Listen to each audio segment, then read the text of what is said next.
Hey guys, so it seems like I messed up the audio last night. You're going to hear me say that frequently. We're going to do a little something different because some of the audio from last night was still usable, especially when it covered me, Evan, and Trevor's feelings about the new high seas sealed set. So we're going to launch into the intro, and then we're going to cut into our sealed gameplay, or actually our sealed decks as we cover it, and then we're going to go ahead and use the conclusion from last night to cover about to end the kind of the podcast on today. It's a little unorthodox, but I really wanted to put out an episode every week.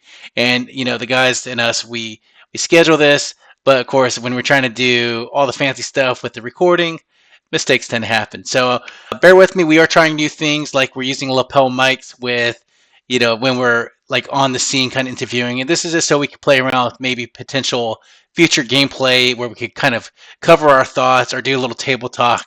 And the lapel mics is kind of help see us where we're getting with that direction. Well, without further ado, let's go ahead and launch into it.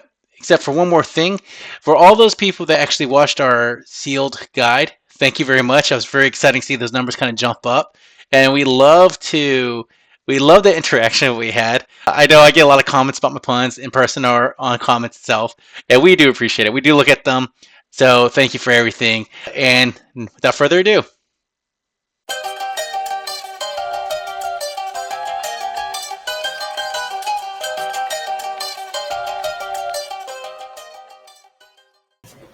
Ahoy, deck builders! Welcome aboard the Tunic Counter Gamers ship, where we're diving deep into the treacherous tides of flesh and blood high seas sealed play. Whether you're a salty vet or a land-loving new blood, we're here to help you plunder value from your packs by talking about our own experience. Let's get it cracking. Today, on episode 11, we are talking high seas, booty, or bust. Right? So, guys, no need to talk about what we learned last week. We'll cover that next week. But we have all had our pre-release event today. So how's your overall experience? What do you guys think about the set? This set is very, very interesting. It's unlike any set we've ever had before, and I do mean that in the best way possible. Every draft, every sealed I do, every time I play, I learn something new. I learn some weird niche interaction. I say, wait, this card I thought was bad actually is like really good in a specific context. I say, like, oh, these weapons that I thought are not great in this format, sealed or draft, are ended up actually being very good if you drafted specific cards. It's really weird and very in depth. They built a great format. This is definitely an all-star for limited. Yeah, no, I'm a super big fan as well. I just think there's so much depth with the multiple weapons. You can really go in a lot of directions with each hero, and then, I mean, even Gravy, I feel like could do a few different things, even though he's only got the compass. But I mean, just super, super interesting. I really like the macro as well. Just everything having an on hit makes it pretty spicy. Yeah, and getting that gold based off Mm-hmm. how much damage you deal. That's based off the macro, how much gold is on that macro itself. It's Yeah, interesting because yeah. you really, how much do you protect that macro? How much do you force to try to get that gold to really start getting your gameplay going? Like, I know Gravy was drawing kind of dead, no pun intended, until he started formulating those golds. Yeah, I mean, I don't know. I feel like it's going to be a shock for a lot of players that came in during the hunted because that format was really tricky, really fast paced, and Mm-hmm. this format is so much a little bit more slower, a lot more deliberate. You have to do a little bit more combo, set yourself up. So it's a lot. And Evan, you hit it on the head, man. Every sealed set is so different. Like today was my first time playing. Like we could theorize about the cards, but you're absolutely right. Once you get and start playing, it's incredibly different based off your card pool. Right. And that time that they gave you, 30 minutes, when you don't really know the cards and you're trying to organize things and read and look at the interactions, it is tough to like still think about that time. They give you 30 minutes, but it ticks down kind of fast toward the end. So overall, pretty positive experience. Oh yeah, for sure. Ton of fun. Yeah, Yeah. lots of fun. Yeah, if you find yourself ever being able to, High Seas might be too late for people to do the pre-release, but next Mm, set, go for it. It's a yeah. lot of fun. You'll have a blast. And typically we do like to keep our content kind of evergreen and help the new players out. But what we're hoping for is there's going to be a lot of sealed play. coming up in recent events or newer events. We're going to give you our thoughts about how we construct the deck, how we went about it, why we chose the hero we did, and kind of cover that. And hopefully, based off our experiences, you could glean a little bit of that pearl of wisdom. All right, y'all, a little bit different because this guy messed up the audio last night. So what we're doing is we are at day 3 of our sealed Tunic Counter Gamers. We all went into the top 4. I went 2-1. Trevor, what did you do? 3-0. Right, and Evan, he 3-0'd as well. Our sealed is kind of big, so there's going to be a lot of 3-0s. Now, I lost to Trevor at the final table. So we're going to cover our decks, and then I'll probably have an intro before this, and we're going to just kind of get our mind or our thoughts about why we constructed the way we did. It's a little bit interesting because both Evan and Trevor went gravy bones, and I went puffin, where the day before we had a total different thing. I went gravy, and they went puffin. So a little bit of reverse. I like to think I'm rubbing off on them, but I doubt it. All right, now on to Trevor and his deck. Yeah, so I ended up on gravy. The biggest reason, honestly, was my allies. These were pretty gas. We got the Swabby, the Barnacle, Chowder, and then the Chum was really, really great, and the Rigor Mortis. And Chum, honestly, was just super strong because he attacks for free. He's got the 6 health. It takes a lot for people to kill him, and if you can get him out early, you just basically save 6 life, and dealt 4 damage. And so actually, really, really good. In our game, Chum came up where I had to waste a really strong attack to get him off the board. Yeah, because that free attack at 3 is just no, he comes in for 4. Yeah, yeah, you're at 1, so you're giving me 2 cards. Yeah, so that's very, very strong. Yeah. Then something that I was trying to. This is my first time playing gravy, so I was kind of experimenting. But something I knew was important in my blue suite was to have. Evan's mentioned it before, but starters, so cards that have go again that are blue that can get into graveyard, so you can play your allies. So we have like 8 or 9 of those, right? That I think are pretty strong. Not the rally, but yeah, like Angry Bones, Charter Course, like Mutinies are great. But even like Blue Nimblism won me some games because it just let me play it when they let me keep a hand, and then I was able to summon a big ally, swing for like 7 or 6 with a Rigor Mortis or whatever. Mutiny again, really great, and then the big ship is just a big ship. Oh, and yeah, these were actually super, super great. Murderous Rabble came in for 3 go again every single time. When you can look at the top of your That's deck. a hidden gem. Like Yeah, it is really super strong in gravy because you're going to flip over the majority of the time a 3 or a 2. Yeah, at yeah. least.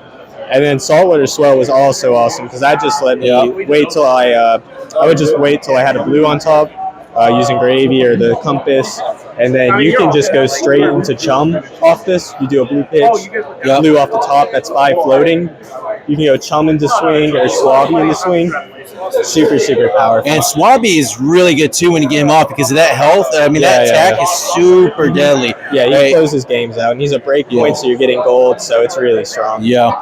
And then, the red suite, I don't think there was, it's very good, but I don't think there was anything to write home about. We did get a lot of big red attacks, which is what I wanted. And the crash on the gates was good too because how many times have you gotten that attack power over the card and destroyed something off the top of it? Yeah, it hits basically every time if it's 8, and that gets you the gold. You destroy a card, so it's good in fatigue, so it's really, really strong. But these are like the main role players, and then these were just kind of lock 3s. I don't really think I ever got the ability off.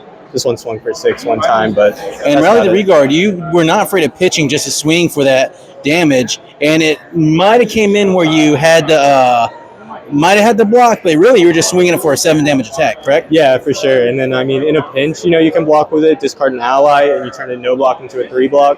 So that was really good. I did that a few times. Yeah. And what was your blue count for gravy and your yellow count? I see your yellow count was... Yeah, 5 allies and then 2 extra, just another boat, and then this was to close out games because it gets that overpower with High Tide. So a lot of pitch 2 blues, blue enabling, get those big boats out. Yeah. Have a lot of good effects. And turns when you can't do that, you're just sending big attack. Yeah. But yeah, blue count was 1, 2, 3, 4, 5, 6, 7, 8, 9, 10, 11, 12, 13. So yeah. So I think yesterday I went 14. I feel like that was a little too much. I think 12 to 13 is a great range for a gravy. And what about your equipment suite? I noticed you have it Yeah, Buccaneers Bounty is great. You get the resource if you need it, or the block if you need that. Washed Up Wave is really good. Actually, in our game, first turn 0, when you swung at me for 10, I had 2 allies in hand and 2 blocks. So you got to get 4 free damage or something. But this helped clear that up because one of the allies turned into a 2 block, got in Grave, which is basically drawing a card. So that was really great. And I noticed in our games you weren't afraid of activating Gravy on my turn. What was your purpose of doing that? I think I was kind of, when I was doing it, I was trying to get a block card or something like out of my hand usually. Or I guess there's not too much of a difference for me personally, like doing it on your turn versus mine.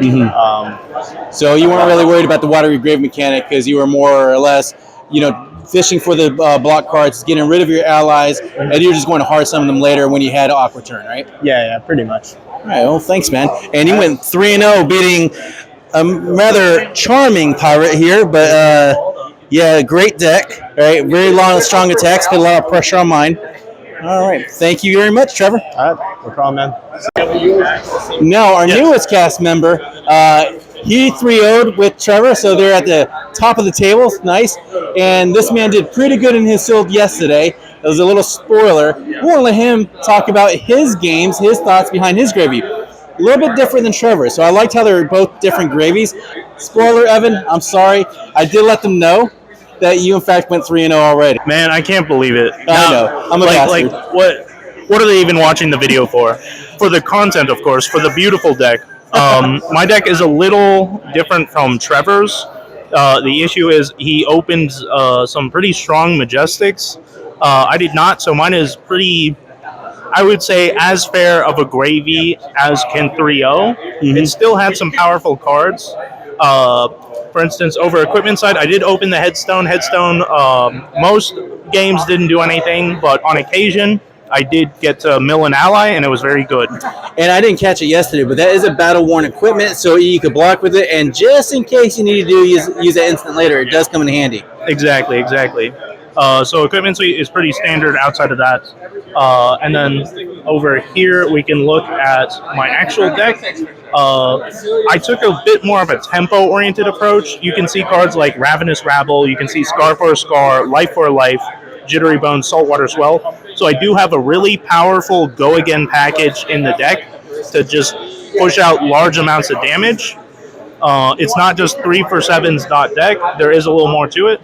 But I do still have the cards like the Battalion Bark. I have Block the Plank. I do have the 3-for-7s as well as the Go Again package. So a lot of strong things either way.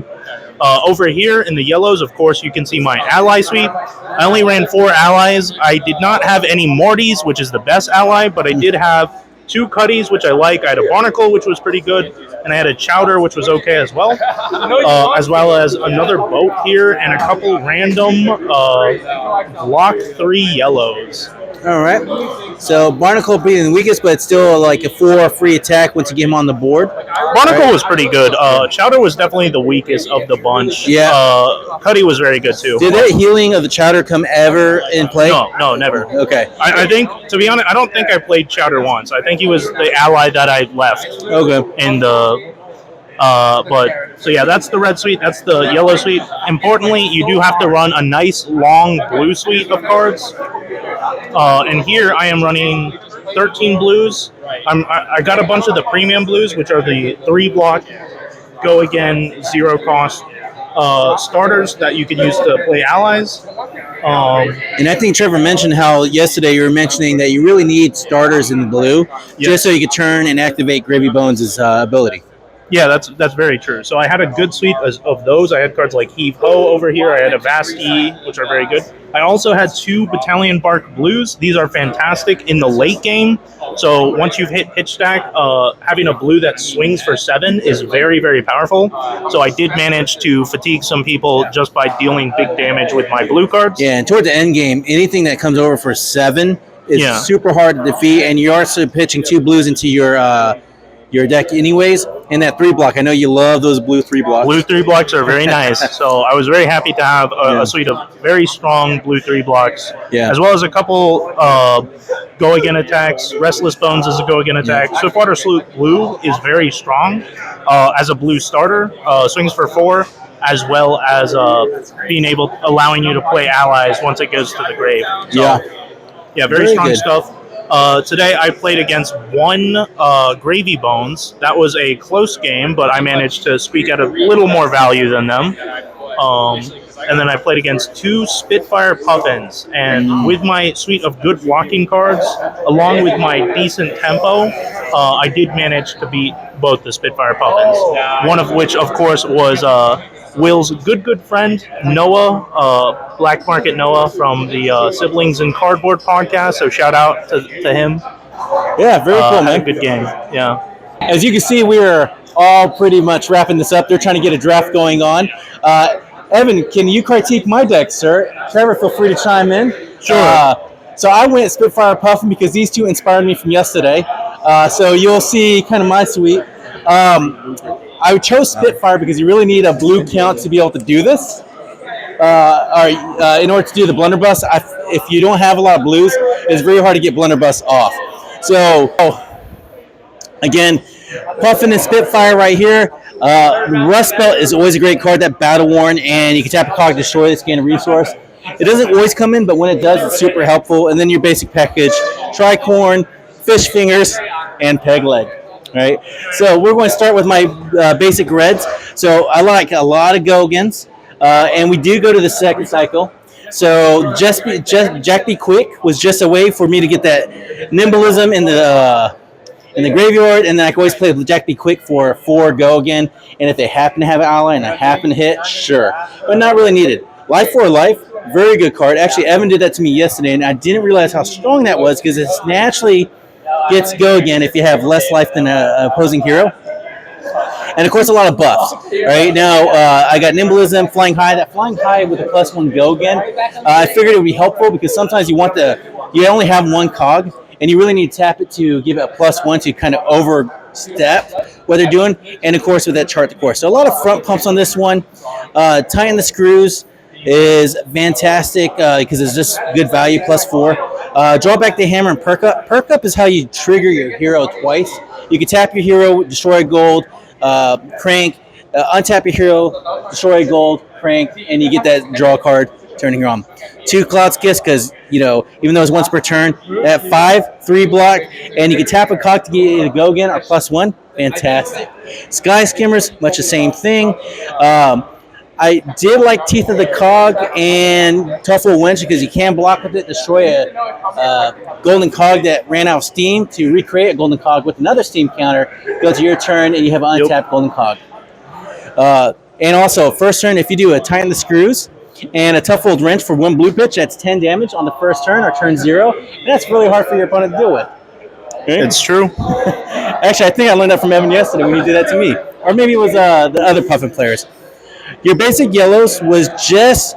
So I figured I'm not going to get on the gold, but if I had less gold, I really want to play a little bit. So I did Gold Hunter Longbow, and then which is a +2, so it's a 0 for 5, and then a 1 for 4 go again. If I had less gold, that came up once where I cracked my gold on purpose, get lower than them. It was toward the end of the game, and it triggered all these effects.